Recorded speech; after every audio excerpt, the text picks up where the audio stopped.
میرے عزیز بھائیوں اور بہنوں، آج ہمارا ملک، ہمارے علاقے سخت آزمائش میں مبتلا ہیں۔ تیز بارشوں اور سیلاب نے ہر طرف خوف و ہراساں پھیلا رکھا ہے۔ ایسے وقت میں صرف ایک ہی دروازہ ہے جو کبھی بند نہیں ہوتا، اور وہ دروازہ ہے اللہ رب العزت کا۔ آئیں جانتے ہیں وہ کون سی دعائیں اور وظیفے ہیں جو نبی اکرم صلی اللہ علیہ وسلم نے ہمیں خود سکھائے ہیں، تاکہ ہم اور ہمارے گھر بار ان آفات سے محفوظ رہ سکیں۔ سب سے پہلی حدیث مبارکہ مسند احمد کے اندر موجود ہے، اور رسول اللہ صلی اللہ علیہ وسلم نے ارشاد فرمایا، جو قوم کثرت کے ساتھ استغفار کرتی ہے، اللہ رب العزت اس قوم پر کبھی بھی مصیبت نہیں آنے دیتے۔ اگر مصیبت آ چکی ہو تو اللہ تبارک و تعالی اس استغفار کی برکت کی وجہ سے اس مصیبت کو، اس پریشانی کو ختم فرما دیتے ہیں۔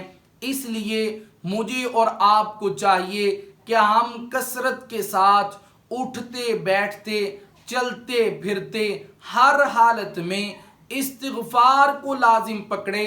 استغفر اللہ ربی من کل ذنب واتوب الیہ۔ دوسرے نمبر پر بخاری شریف کی حدیث مبارکہ ہے کہ جب حد سے زیادہ بارش ہو جایا کرتی تو ایک دعا رسول اللہ صلی اللہ علیہ وسلم خود بھی کثرت کے ساتھ پڑھا کرتے تھے، اور صحابہ کرام رضوان اللہ تعالی علیہم اجمعین کو بھی اس کی تعلیم دیا کرتے تھے، تاکہ تم بھی پڑھو۔ وہ دعا آپ کو سکرین پر نظر آ رہی ہوگی، آپ اس کو سیو کر لیجئے، سکرین شاٹ لے لیجئے، اور اس دعا کو بھی کثرت کے ساتھ پڑھا جائے۔ وہ دعا کیا ہے؟ اللہم حوالینا ولا علینا، اللہم علی الاکام والزراب وبطون الاودیۃ ومنابت الشجر۔ اس دعا کو کثرت کے ساتھ پڑھا جائے۔ اسی طرح جب تیز ہوائیں چلا کرتی تھی، آندھی یا طوفان آ جایا کرتا تھا، تو رسول اللہ صلی اللہ علیہ وسلم، صحیح مسلم کے اندر حدیث مبارکہ ہے، آپ ایک دعا کو کثرت کے ساتھ خود بھی پڑھا کرتے تھے اور اپنے صحابہ کرام کو بھی اس کی تعلیم دیا کرتے تھے۔ وہ دعا کیا ہے؟ اس کو بھی آپ محفوظ فرما لیجئے۔ فرمایا کہ اللہم انی اسألک خیرہا وخیر ما فیہا وخیر ما ارسلت بہ واعوذ بک من شرہا وشر ما فیہا وشر ما ارسلت بہ۔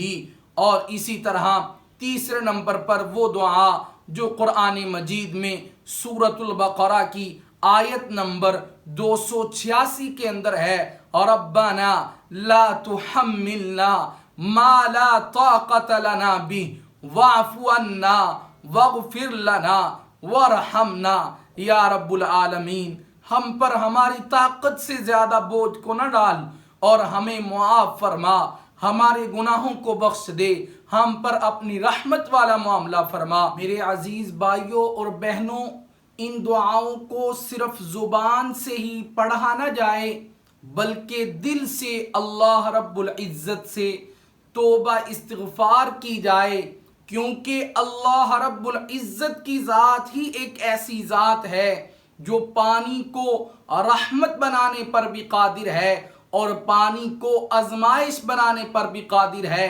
آئیں اجتماعی طور پر اللہ رب العزت سے توبہ استغفار کریں، تاکہ ہمارے گھر بار، ہماری کھیتی، ہمارے بیوی بچے ان آفات سے محفوظ رہ سکیں۔